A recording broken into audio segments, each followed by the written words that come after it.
একটা কথা তোমাকে লাগত মই শেয়ার করেন, যখন দেখবেন যে মানুষটা প্রবলেমের মধ্যে পড়ছেন, সেই সময়টা তোমার একবারই এসের মতন কাহয়ে পাবার নেই।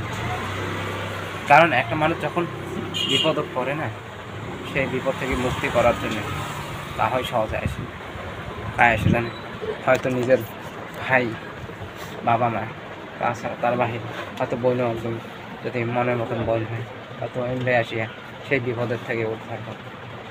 কিছু কিছু সময় সেই পরিস্থিতিও মানে মেকআপ দেয় না, ভাই বোনও কোনো কোনো সময় আসে না।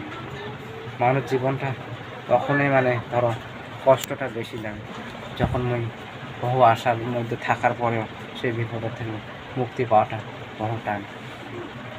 একজন মানুষ ধরো কোনো এখন বিপদের থেকে মুক্তি পেলে, সেই বিপদের থেকে যাই মুক্তি পারে তাকে আমরা ভগবান বলে মানি। কিন্তু সবাই জীবনটা সবাই সব ধরনের কষ্ট পায়, হয়তো একবার সেই কষ্টটা মনত রাখিয়ে যায়, আর একবার কষ্টটা ভুলিয়ে যায়। কিন্তু সেই কষ্টগুলো মনত রেখে একবারই গেলে হয়তো একদিন গেলে সাকসেস পাওয়া অতি মানে কম সময়ের ভিতর পাবেন আশা একটা। মুই ভাবং মোর ভাবনার মধ্যে তো মুই ভাবং বিপদত পড়লে কারো পাশত হাত পাতেন না, নিজের বিপদত নিজে চেষ্টা করবেন সামলাই নেওয়ার।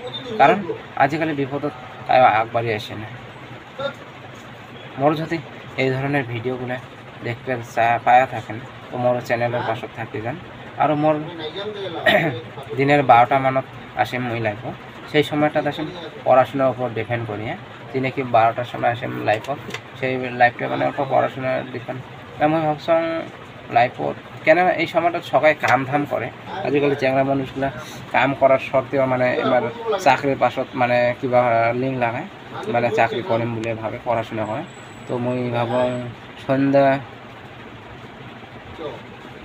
রাতেই 10টার পরে ভাবলাম লাইফত আসেন, কোনো অত রাতে তো না থাকবে, ধরো সন্ধ্যা 8টার পরে মানে মুই লাইফত আসি যান সেই চাকরি নেওয়া ভাইগুলোর জন্য, পড়াশোনা করার জন্য, যে নাকি মই খানিক মানে বস্তুগুলো শেয়ার করুন, যাতে আমরা ওই ধরনের টপিকের উপর মানে অল্প পড়াশোনা করে নিজের জবটা কনফার্ম করে নেই। তো মোর এই ধরনের ভিডিও দেখার জন্য মোর চ্যানেলটার পাশে থাকিয়ে দেন কি। Thank you.